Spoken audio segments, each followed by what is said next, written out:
সপ্তাহের শেষে আমার ফ্রিজে মাত্র আর 2 পিস মাছই ছিল, একটা লেজা আর একটা গাদা। তো এটাকে নিয়ে আমার নতুন রেসিপি ড্রাই চিলি ফিশ আমি রান্না করছি আজ। তো এটার জন্য ভিনিগার আর নুনের মধ্যে ভালোভাবে মাছটাকে আমি সেদ্ধ করে নিয়েছি একটু প্রেশার কুকারের মধ্যে। মাছটাকে এবার একটা পাত্রের মধ্যে নামিয়ে নিয়ে ভালোভাবে কাঁটাগুলো ছাড়িয়ে নিতে হবে। যেহেতু এটা লেজার দিকের মাছ, তো সেই জন্য কাঁটাটাকে ভালোভাবে ছাড়িয়ে নিতে হবে, কারণ লেজায় প্রচুর কাঁটা থাকে। তো কাঁটাগুলোকে ভালোভাবে ছাড়িয়ে নেওয়ার পর মাছটাকে ভালোভাবে ম্যাশ করে নিতে হবে, যেন একটুও কাঁটা না থাকে। কাঁটা থাকলে একটু সমস্যা হয়, গলায় লাগে, অসুবিধা হয় না। এবার আমি নিয়ে নিয়েছি ক্যাপসিকাম কুচি, পেঁয়াজ কুচি, কাঁচা লঙ্কা কুচি, আদা আর রসুন, এগুলো দিয়েই আজকে আমাদের রান্নাটা হবে। রসুনটাকে আর আদাটাকে ভালোভাবে আমি গ্রেট করে নিচ্ছি। কেউ চাইলে এটাকে পেস্টও করে নিতে পারে, বাট পেস্টের থেকে আমার মনে হয় গ্রেট করে নেওয়াটাই বেটার।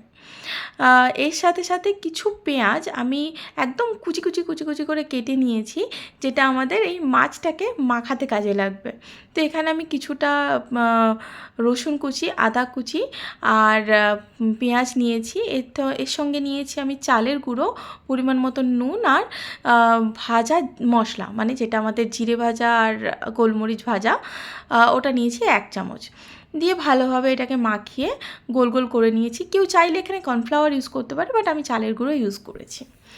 এবার এই বলগুলোকে ডিমের ব্যাটারের মধ্যে ডুবিয়ে আবার চালের গুঁড়োর মধ্যে আমি কোট করে নেব। এখানে একটা বাটির মধ্যে ডিমটাকে ফেটিয়ে রেখেছি। এবার এটাকে এক এক করে এক একটা বল নিয়ে কোট করে নিচ্ছি আমি। ডিমের ব্যাটারে ডুবিয়ে আর চালের গুঁড়োর মধ্যে কোট করে নিচ্ছি। কেউ চাইলে, আমি আবারও বলছি, এখানে আপনারা কর্নফ্লাওয়ার ইউজ করতে পারেন। এবার তেলটাও ভালোভাবে গরম হয়ে গেছে। এক এক করে এই বলগুলো এই তেলের মধ্যে ছেড়ে দিচ্ছি। তেলটার ভালোভাবে গরম হতে হবে, তারপরেই বলগুলো ছাড়তে হবে। লাল লাল করে বলগুলো কিন্তু ভেজে নিতে হবে, প্রত্যেকটা সাইড একদম লাল লাল করে ভেজে নিতে হবে। যেহেতু এটা চালের গুঁড়ো, সেই জন্য একদম ড্রাই দেখতে হবে বলগুলো। এটা দেখতে আপনারা সবাই দেখলে এটা বুঝতেই পারবেন যে এটা একদম ড্রাই দেখতে লাগছে। কর্নফ্লাওয়ার হলে কিন্তু এটা হবে না। যাই হোক, তেলটার মধ্যে, এই গরম তেলটার মধ্যেই 1 চামচ পরিমাণ 5 ফোড়ন নিয়ে নিলাম। 5 ফোড়ন থেকে একটা সুন্দর স্মেল, গন্ধ আসবে ভাজা। তো এই ভাজাটা হয়ে যাওয়ার পর আমরা এখানে অ্যাড করে দিচ্ছি আদা আর রসুন কুচি।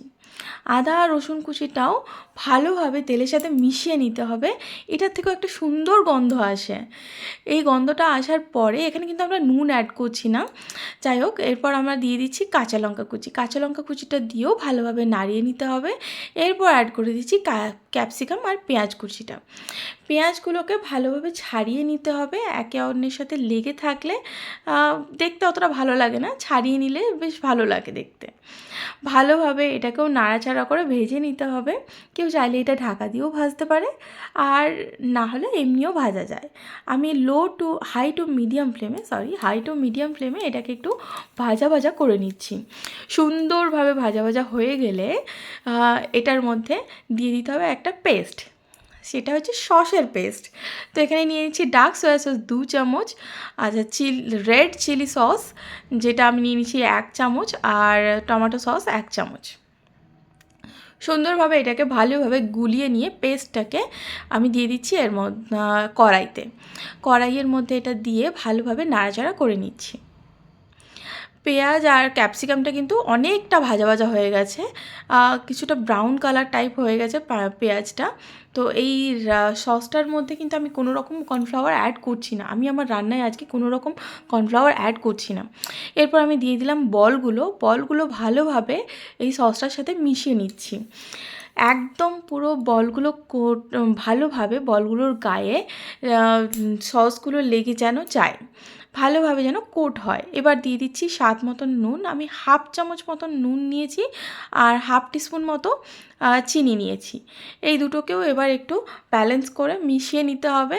একটু দেখে নিতে হবে যে সসেও কারণ নুন থাকে, সেই জন্য আমি নুনটা দেখে নিয়েছি যে কতটা পরিমাণ লাগবে। তো আমার হাফ টিস্পুন লেগেছে।